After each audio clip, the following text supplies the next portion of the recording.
we hold everyone else outside of us responsible for our own experience, right? You made me feel this way. And it's like, absolutely, we are interdependent. We can trigger things and do things to hurt others. However, we also are responsible for our own feelings and reactions. So yeah, it's getting to this root of taking responsibility for ourselves, which that's hard. Welcome to Therapist Uncensored. Building on decades of professional experience, this podcast tackles neurobiology, modern attachment, and more in an honest way that's helpful in healing humans. Your session begins now with Dr. Ann Kelly and Sue Marriott.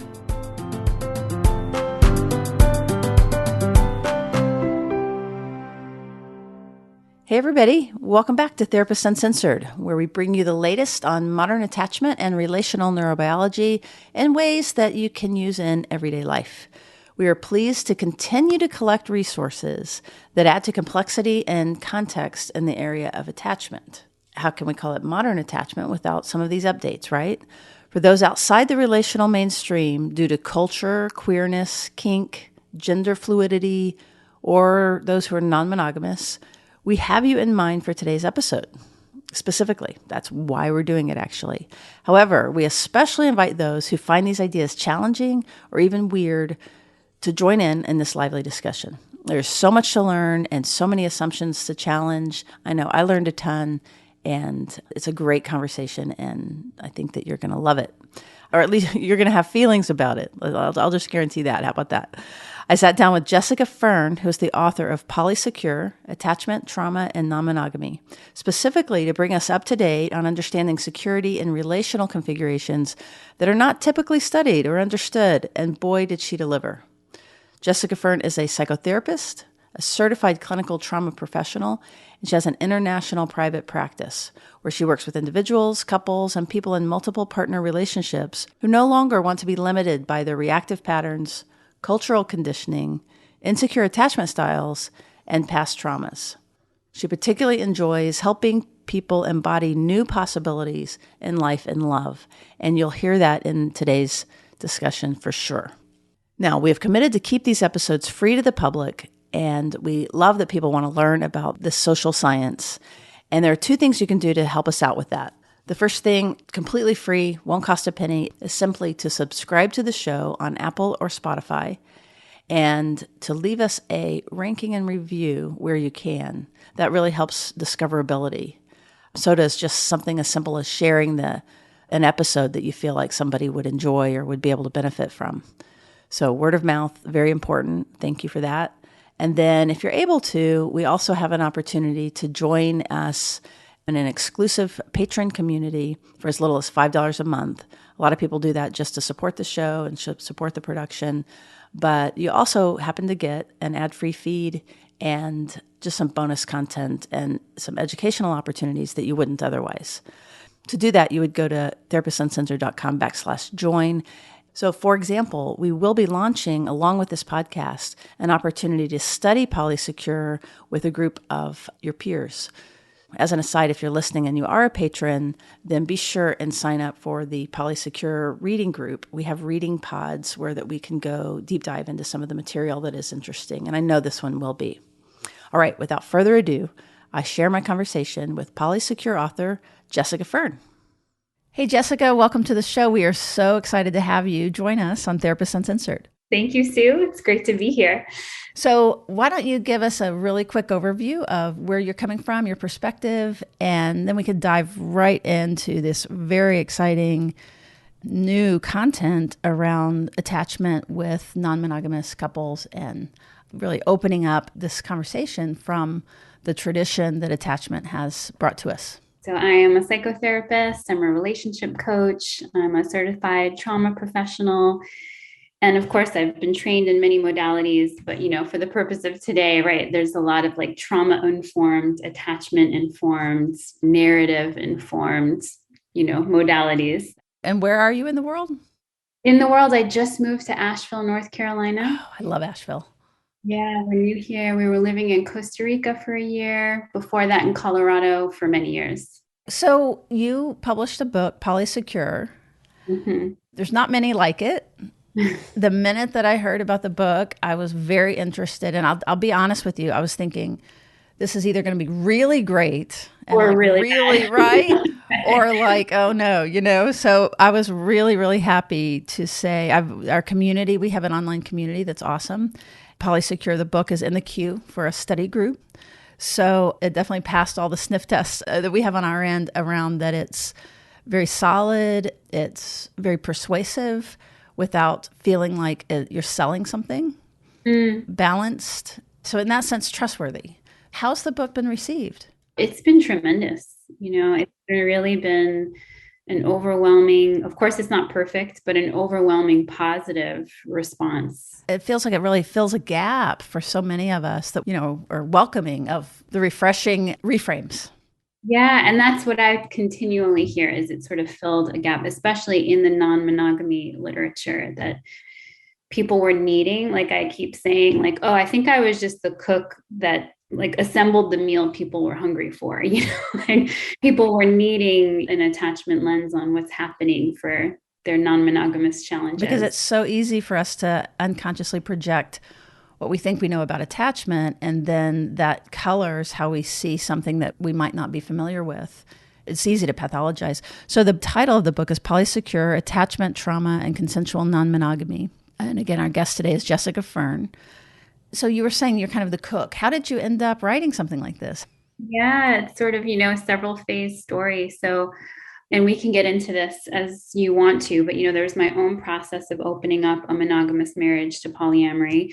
But then as a psychotherapist practicing in Colorado, I put it on out there. I'm working with non-monogamous people, and that was a gap, especially however many years ago, there weren't as many professionals. So that niche took off, and just hours and hours and hours of listening to how and why people were struggling and me wanting to make sense of it.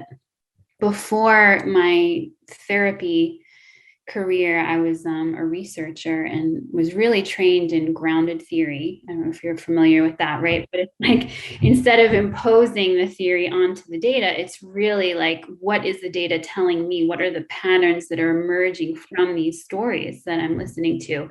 So I did the same thing with my clients. And I came up with a talk on couples transitioning from monogamy to non-monogamy. And there were several points in that of when couples come in and they're struggling, they might say, oh, we're dealing with agreement challenges, or we're fighting more, or one of us can't get over our jealousy.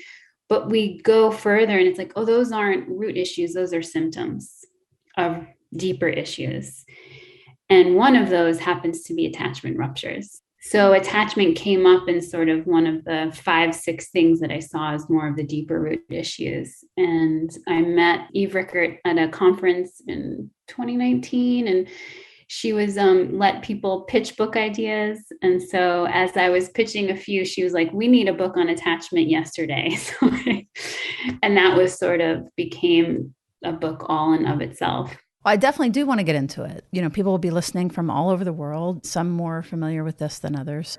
The good news is, before we got on, Jessica asked me, how familiar our audience was with attachment. And I was able to say, oh, they know this stuff. And if they don't, and if you guys don't, if you're new to this, this is a first episode, anything you want to know about attachment, we've got in this podcast. We've got an incredible library with the direct people who did the research. So you're in the right place. So I think instead of just focusing on attachment per se, we're going to be talking about the new information around the perspective, the biases that might be there. Because what I thought was this book isn't just for couples interested in opening up or folks in non-monogamous pairs, quadruples. Yeah, right. Pods. I don't know what the Polycules. What are they called? Polycules. Polycules. Okay. I love learning this stuff. Yeah, think of molecule, right? A polymolecule. Polycule. That's wonderful. So let's do a really quick basics around non-monogamy rather than starting with attachment. And then we can just go from there. Yeah. So non-monogamy is an umbrella term that can mean and look like and be expressed in many different ways. And we're talking about consensual non-monogamy. So that's the first important distinction, right? Cheating would be non-consensual non-monogamy. Someone doesn't know, right? And there's deception going on. Whereas consensual or ethical non-monogamy is everyone involved knows that there are either multiple love, romantic partners and or multiple sexual partners. And those are kind of the two different spectrums, right? Of how open and closed you are emotionally, romantically, and how open and closed you are sexually. And you can fit anywhere in sort of that. So some people are more emotionally closed. They're with, hey, we're the couple, we're the primary, but maybe we sexually play with other people together. Or we have some sex on the side sort of situation. The other end could be like polyamory, would be I'm falling in love and creating like partner-based relationships with more than one person.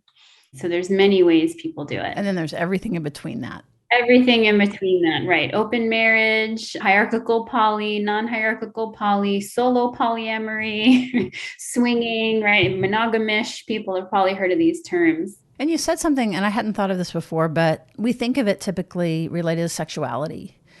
But you said kind of on the plane of emotional openness. Is there such a thing of kind of polyamory that's more of an emotional? Yeah. Yeah, there's people who feel more polyromantic. So they might have a few really not traditional at all. These aren't friends. There is romance. There is a different quality of that connection that they are with somebody else. Or people who are sort of identify as asexual, but they still might have more than one romantic partner. In many ways, this can look.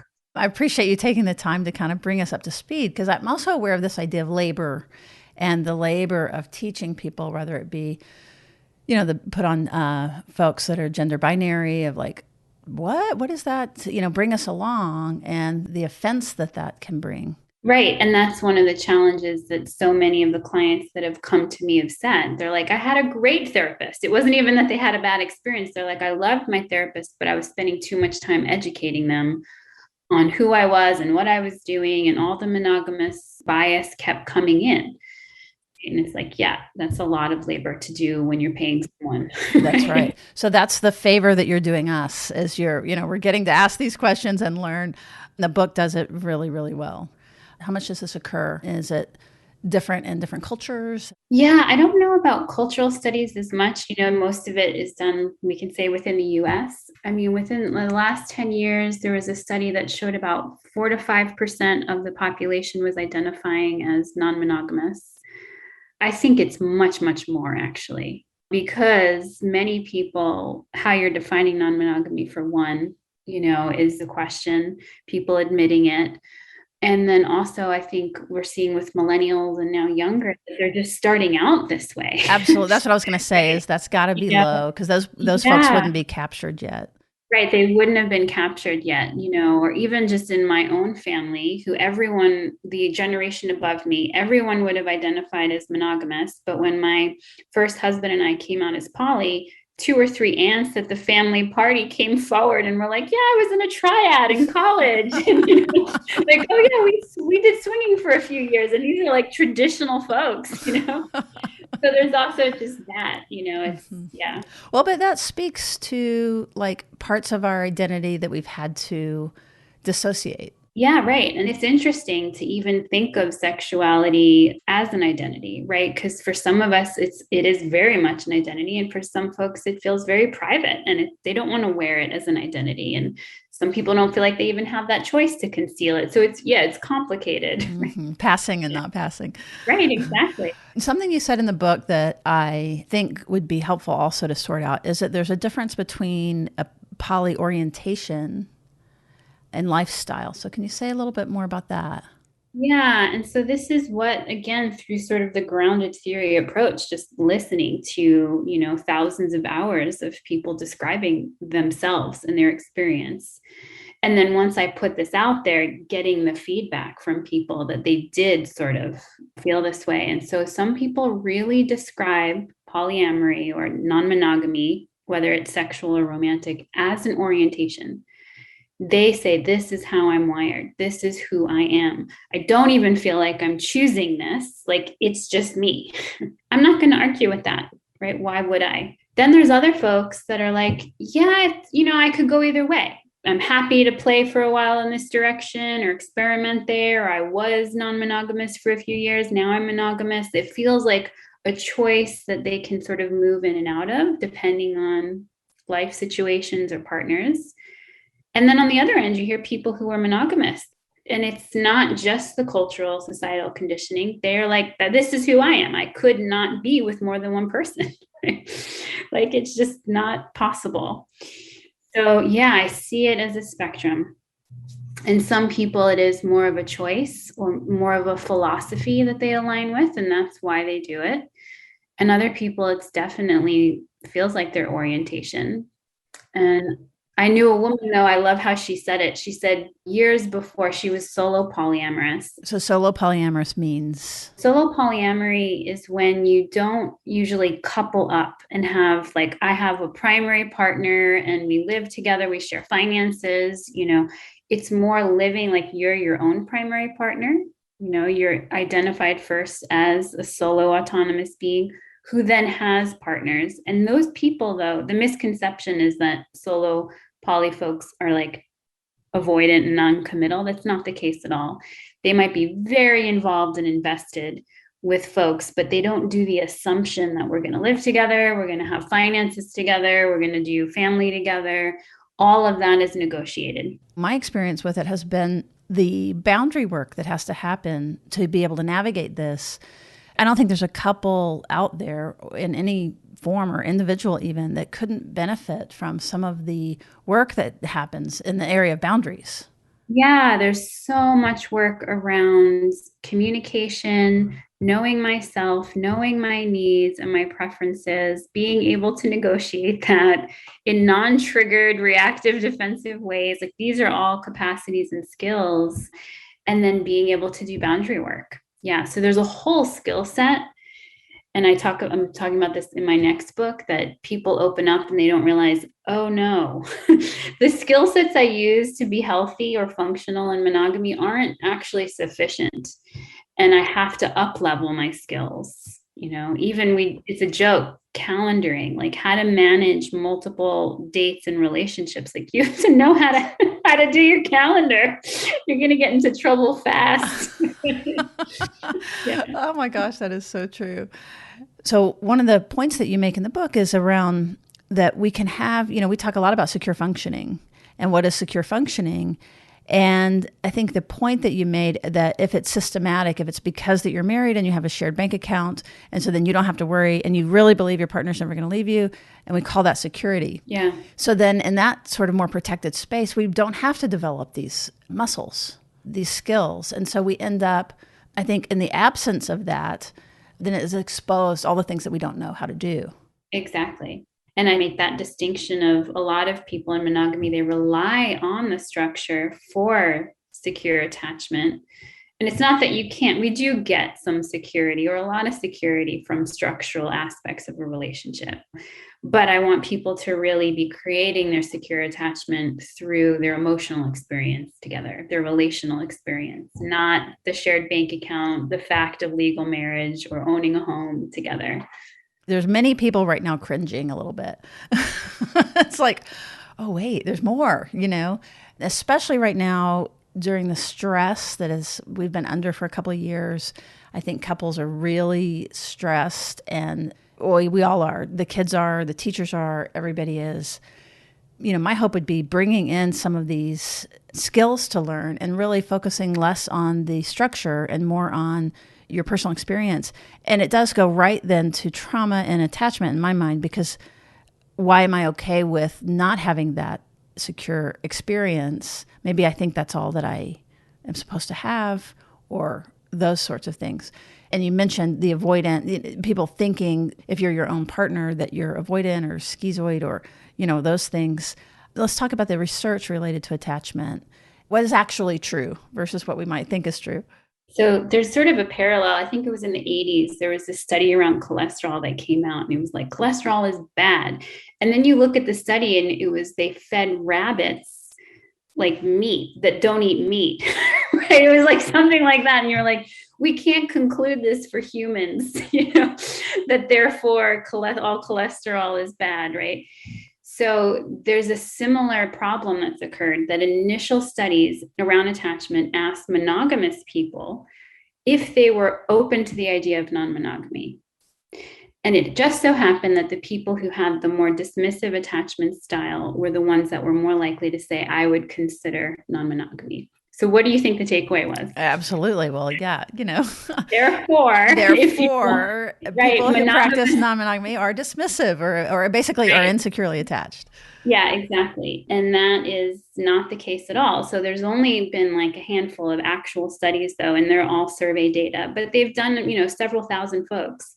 And they've looked at people who were non-monogamous and polyamorous or swinging.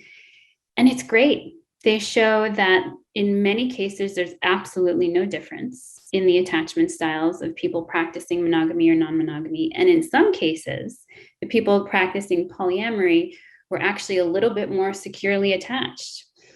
Which makes perfect sense in the sense what we were just talking about, right? Exactly. Like to really do this on an ongoing basis, you do need to be more secure in yourself and your relationships. So far, the data does not confirm that non-monogamous folks practicing it are any more or less insecurely attached, which is great. And in some cases, a little bit more secure.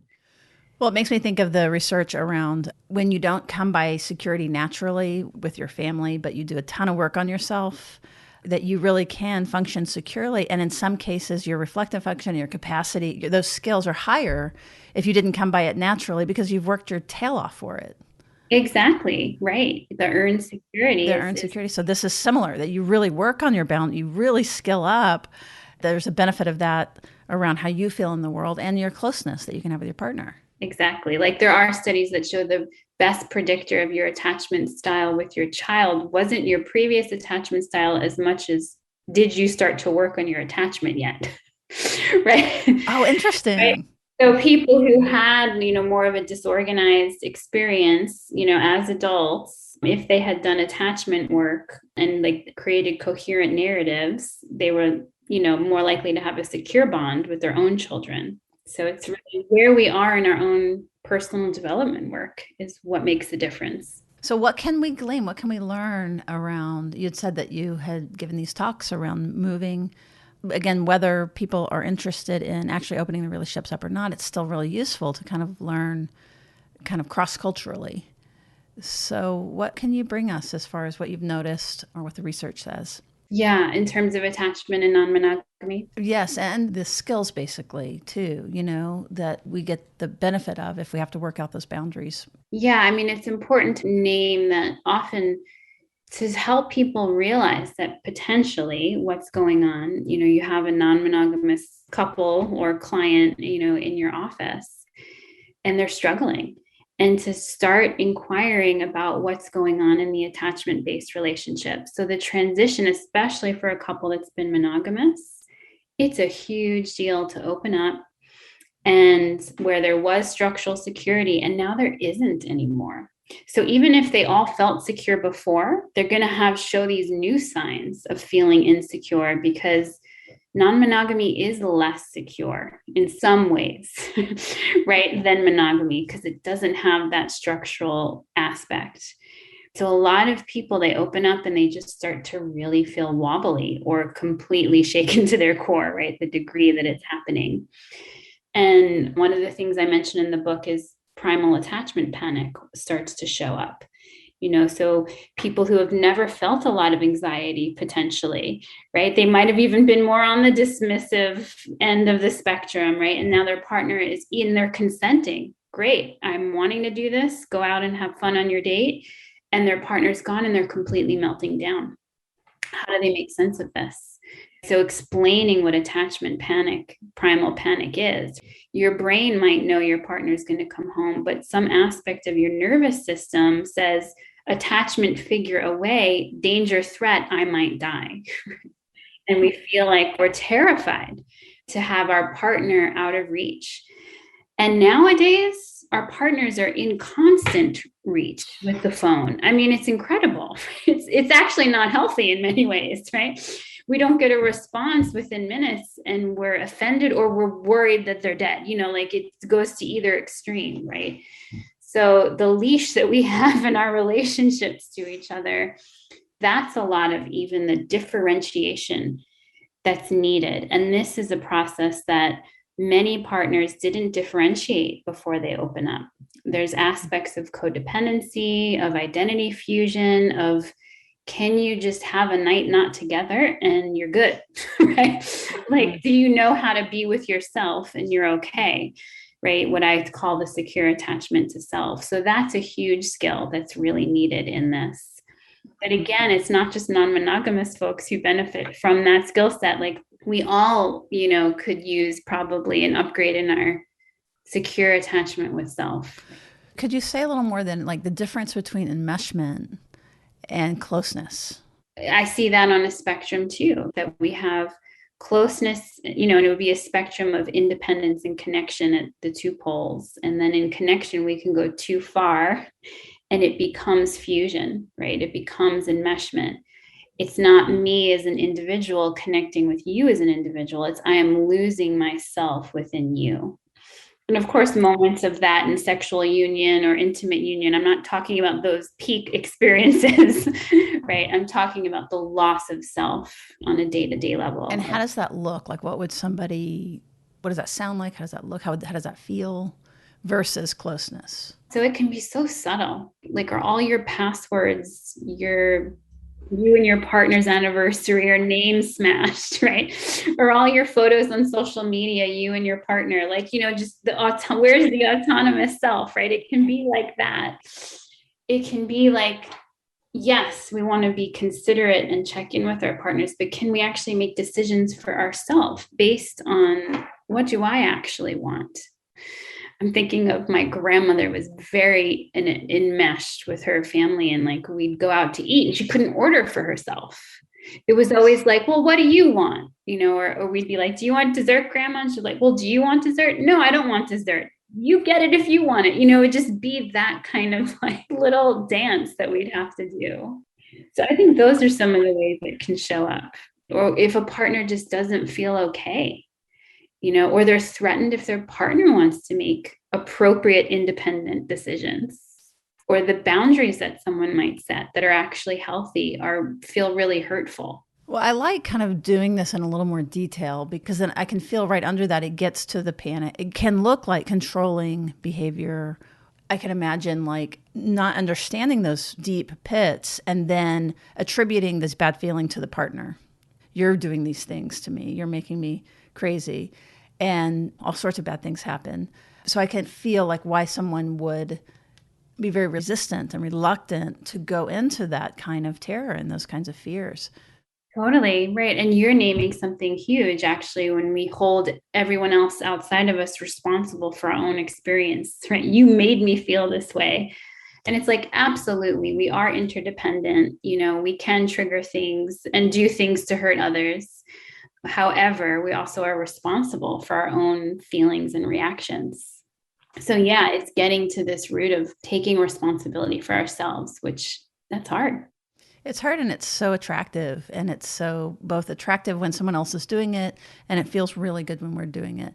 So that's kind of approaching what the experience of security that you were talking about, so that we're not just talking about the enmeshment, we're talking about like what it feels like when you have yourself and you have your grounded sense of yourself. And, we talk about it on the show as in the green zone, basically, where we're integrated. Our thoughts and feelings are clear. It's not confusing. We want more of it. Yeah, I like to think of it as sort of feeling like you're the mountain and the weather that is maybe beautiful or stormy comes and goes, and the beautiful flowers come and then the snow is there. And like, there's the ebbs and flows of life, but there can be an inner stability that's like, I'm here, and having equanimity. Oh, I love that. It's a beautiful metaphor. I know people will enjoy that. Yeah, I'll do it as a visualization with clients too. Like imagining yourself and even like imagining the seasons come and go, and just there's this inner stability that people can access and then they can return to as a resource. Oh, I could totally play with that metaphor too, because the mountain can support, people exploring, and you just don't want a bulldozer over there or something. Yeah, totally. Right. You can keep expanding on it. That's wonderful. So this all sounds great. And we're talking about secure people doing this work, or people that are working on their sense of security, doing this work with integrity. But it's not all that. I'm not talking about polyamory, but people.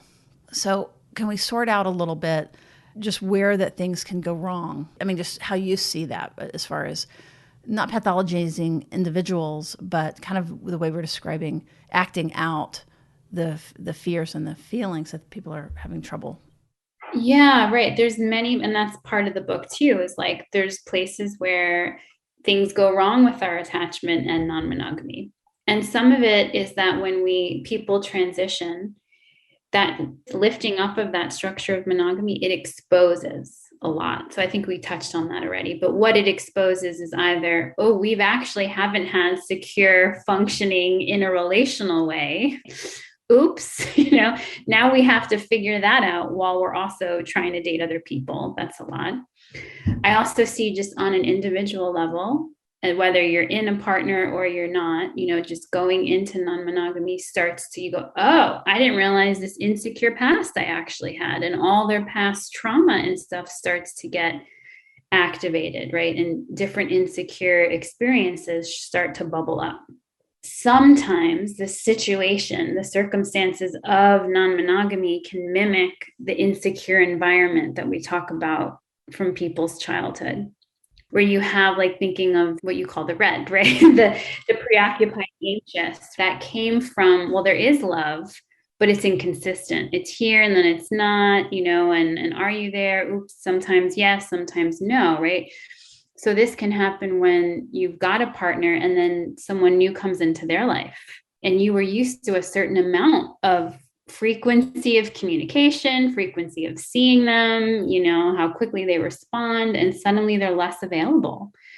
And it's not because they love you less or want you less, but time is limited. And so what I see a lot of is like, oh, that person is like, whoa, what's happening? Why do I now feel all this jealousy or all this anxiety? And it's like, yeah, because your attachment system it's the attachment protest that is saying, wait a minute, I'm not getting what I'm used to here. And that becomes an opportunity either for the person that has a new person in their life to say, oops, I am neglecting you a little bit. Let me recourse, or I actually can offer you less now. And we have to reevaluate whether that is enough for you or readjust to a new level. So that's something that happens. And readjust to a new level. What does that mean? New level of whether a new frequency, sometimes it's like, yeah, we're used to 4 nights a week and now we have to go down to 3 nights a week or 2, or you're used that kind of, frequency. Or sometimes it is, okay, maybe we're not as much as we thought we were. That's usually not the case. I see partners who want to, keep the frequency, but they just have to figure out how to manage it all. The other attachment challenge is it can mimic the disorganized experience. And this particularly happens when partners have opened up together and in their monogamous life, you're each other's everything. I tell you everything from the profound to the mundane. You're my confidant, you're my go-to. There isn't anything that I don't share with you. And you're my safe person. You're my comfort in this world. And now, even though we're consenting to this, it's your actions of being with someone else that feels threatening and is triggering my nervous system. So that disorganized experience of the one I want comfort from is also the threat. It's really hard to manage in a partnership. Whoa, this is strange. Or even just the healthy autonomy that oh, now there's things I'm not going to tell you. I'm not going to divulge every detail of this other partner's life or my time with them because I need to respect their privacy. Whereas previously you might have hung out with a friend and you go home and you tell your partner every gossipy piece about it. Right? Those boundaries are now in place that didn't exist before. And that's a learning curve. I think that's an understatement. It's a massive challenge, I imagine. It's a massive challenge, right? Well, what else in the research? You said that, with the grounded research, was there any surprises that you found, something you weren't expecting? I'll have to think like that will maybe come up. But I mean, the other things I came to were like not about attachment and non-monogamy, right? They were sort of what my next book will be about is these other points. And non-monogamy will expose the cracks in your relationship. So a lot of these deep surface, sometimes even invisible issues all get shown. Power dynamics, issues around money. Wait, we're not actually sexually compatible at all. And we've just been tolerating that for a long time. One of us has been emotionally disengaged for 10 years, but I've been just living with it. Like all of that people were sort of just tolerating becomes intolerable. What we said earlier about like, look, you're causing me to have these feelings. One could easily say everything was fine. It's the talking about opening it up that's the problem. And that's what I say. It's not the opening up itself. It's what happens in that process. So it's not non-monogamy itself that's causing these things. Because a lot of times it's like, no, these issues were actually there. We just weren't looking at them. Or non-monogamy puts you in a pressure cooker or a spotlight, whatever metaphor we want to use, that now I can't not see this and pay attention to this. And sometimes it's developmental too. We just weren't ready. For many women, especially, non-monogamy is a sexual liberation in many levels, that women start to say, wait a minute, I'm allowed to be a sexual being. And I'm even allowed to want more than one thing, not just more than one person. And so the impact that sort of patriarchy has had on women starts to really shift. And that's huge, right? So then people start to claim themselves and their desires. That's one of the other things that is on the list, is there can be this awakening of the self. And many things in our life can catalyze an awakening of the self. And maybe that was a surprise, but I was like, whoa, there's all of these people who transition to non-monogamy and they have this like complete spiritual awakening of the self, like a developmental shift that's happening.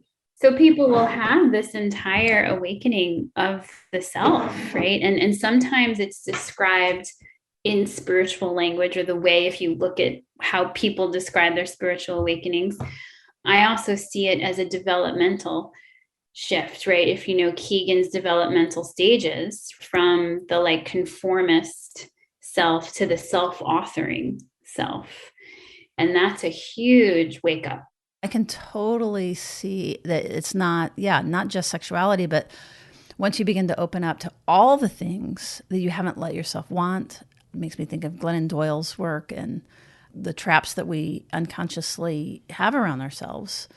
So just one thing, I could see it catalyzing changes in work. I mean, even this is a weird example, but it makes me think of COVID and how we were all just in our automation and doing it. And then when we were forced to shift, all of a sudden there's like career changes and all sorts of things that happen because of the sudden awareness of a freedom that we actually already had, but we didn't know that we had.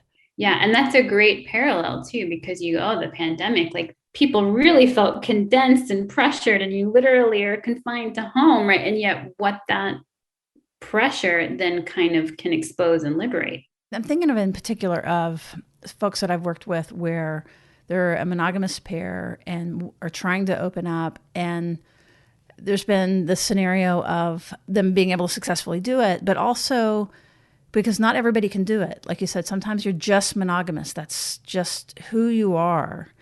And the grief that comes around both becoming more and more aware of themselves, and then this distance that happens.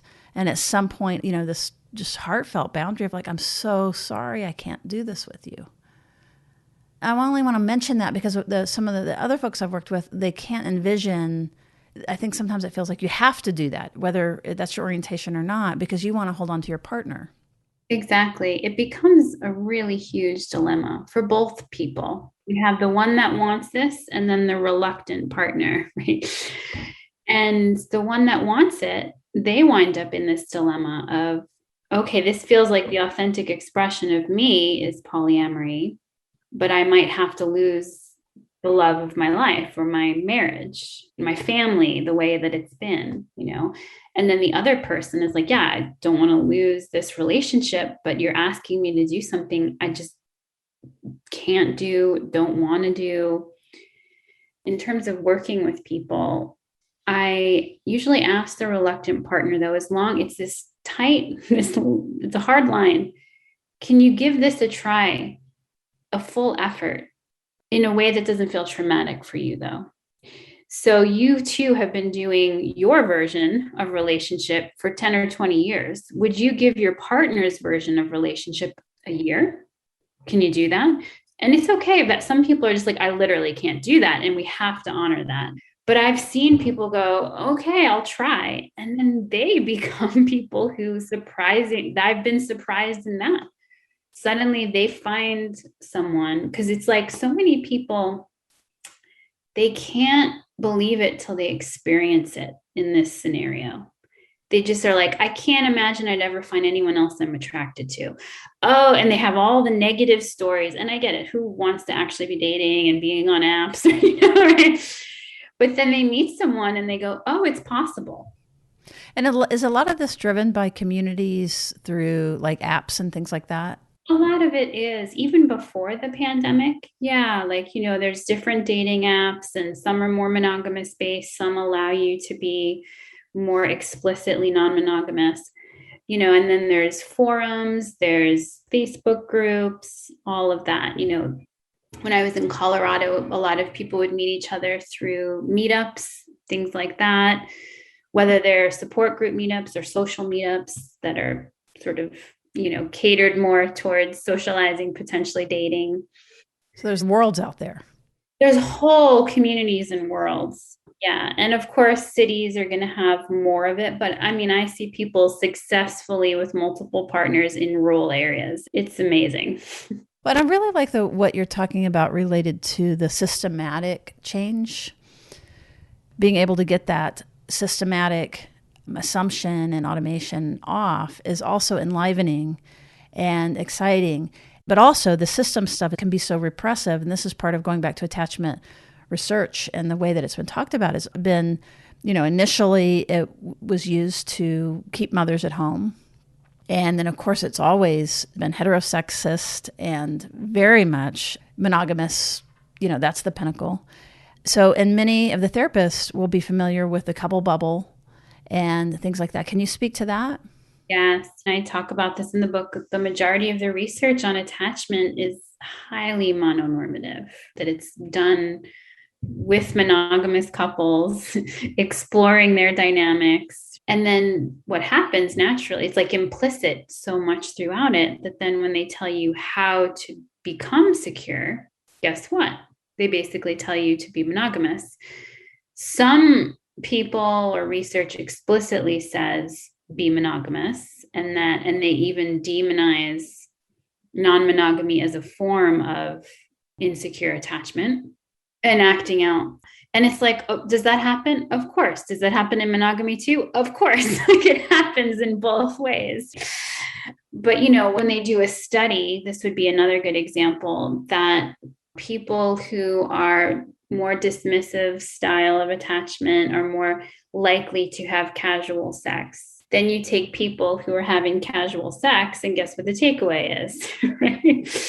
That they're dismissive style. That's not necessarily the case. So that happens a lot when they explore monogamous folks and their insecure attachment styles and how that expresses sexually. Like there was even a study that said like sexting was an expression of an insecure attachment style. For a lot of folks, that might be their only way of connecting initially with their partner because they're a long distance relationship. Like sexting can be a complete expression of healthy sexuality and attachment, So yes, there's that challenge, looking at non-insecure attachment styles and then taking those behaviors and projecting them onto others as insecure expressions. But then, if it's not explicit, there's just implicit things like telling you how to create secure functioning, and you have to have rituals at bedtime. Well, what if I don't live with my partner? Or what if I can't create the couple bubble? So a lot of the way that specific behaviors that are told are highly mononormative, and not everyone who's polyamorous, non-monogamous can even do. So just like with parents, how the child has a different attachment style with different parents, I imagine it's not just that people in non-monogamous polycules have all secure relationships. It's made up of individuals that have their own histories, and so that they have different attachment styles with the different relationships. Yeah. Yeah.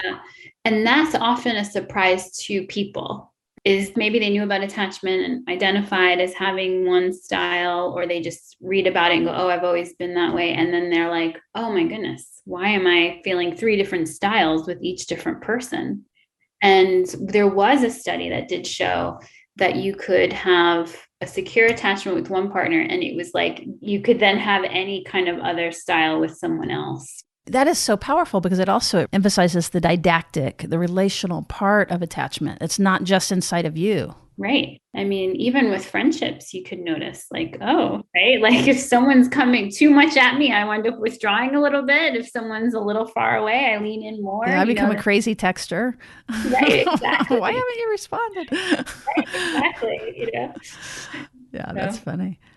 In so many ways, and that's kind of, I introduced that in the introduction. I say like, yeah, there's a wealth of knowledge here about human connection and bonding that like, I don't want to throw that out.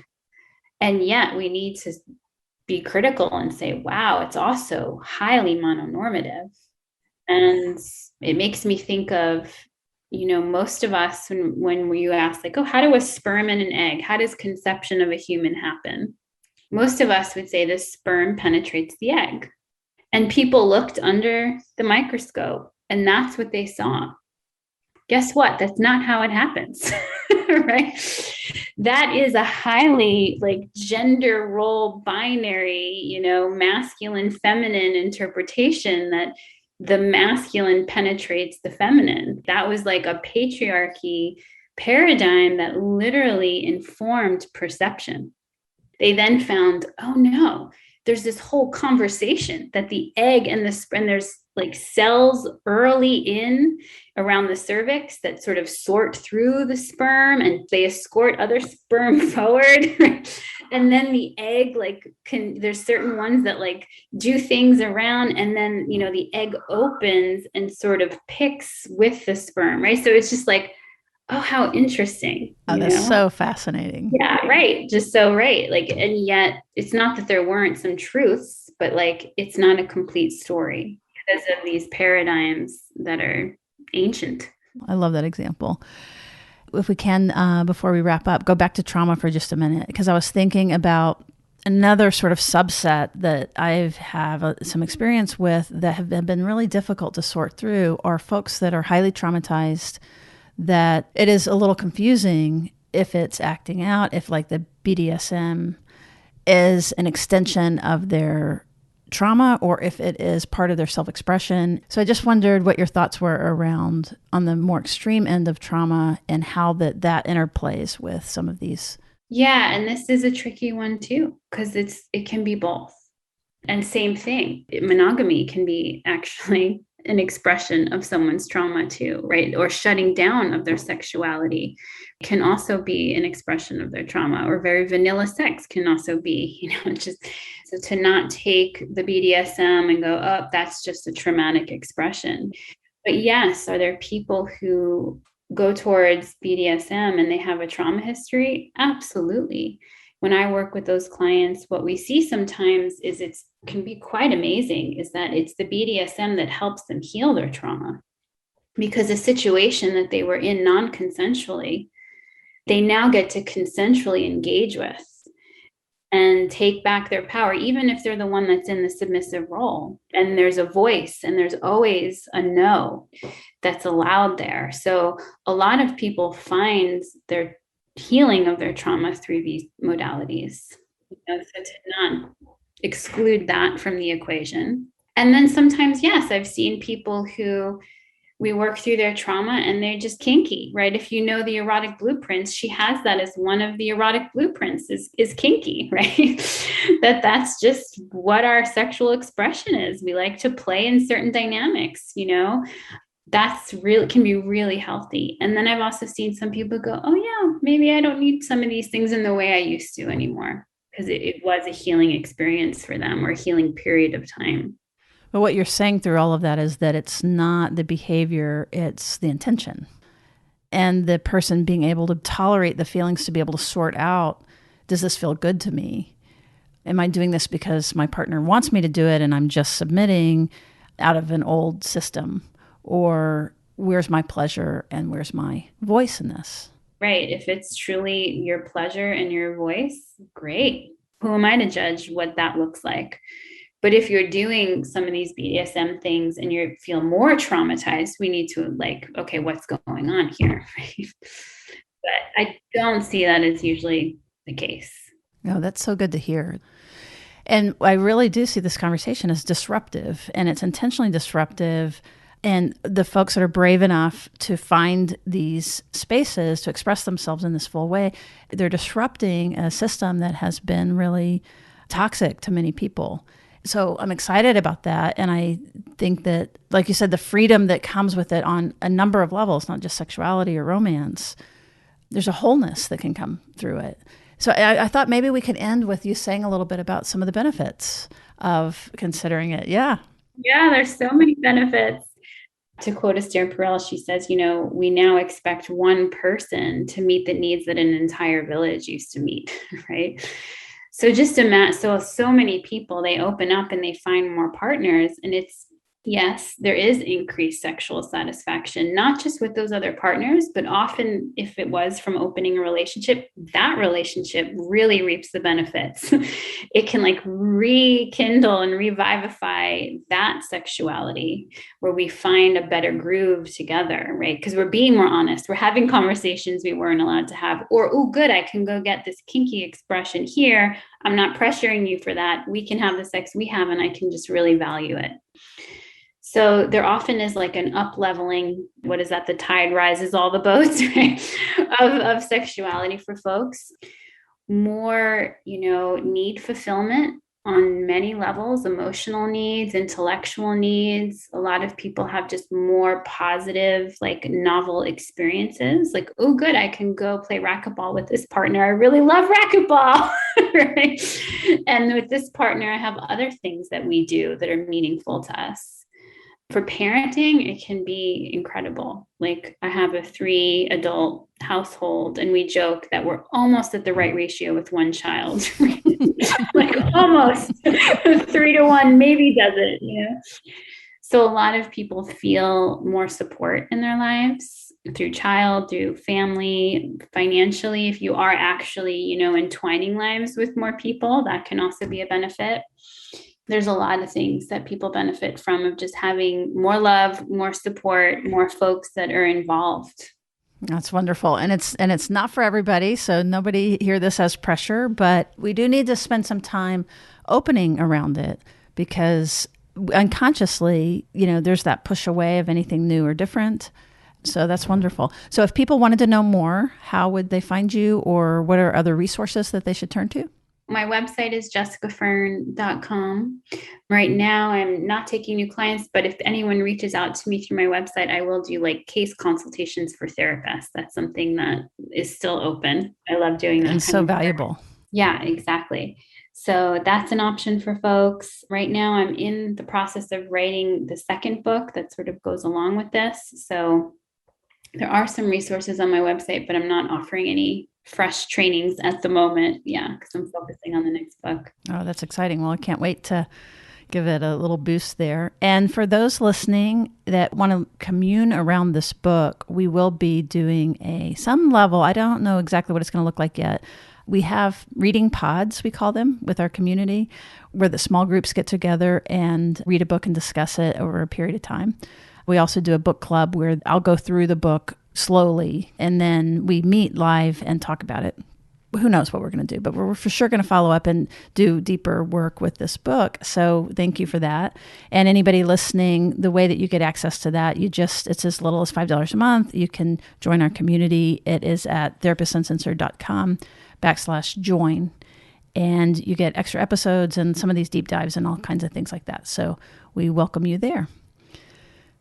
All right. Well, thank you so much. This has been really valuable, and keep us posted related to the next book. I would love to get you back on and talk about it, update it. I'd love to talk more with you. Yes. Thank you, Sue. Thank you so much. Yes. Bye.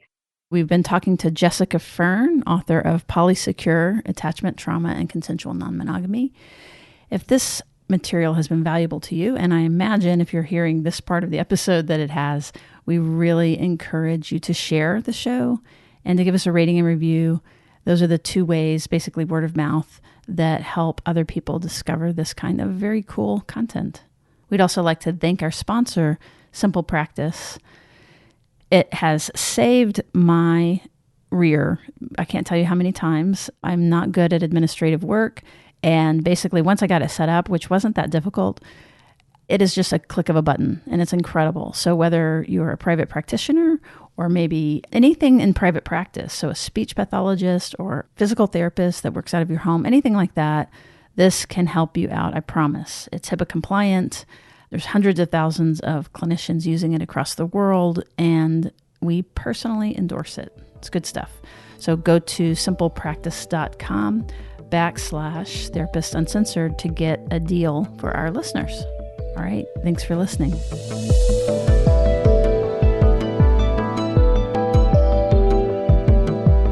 Therapist Uncensored is Ann Kelly and Sue Marriott. This podcast is edited by Jack Anderson.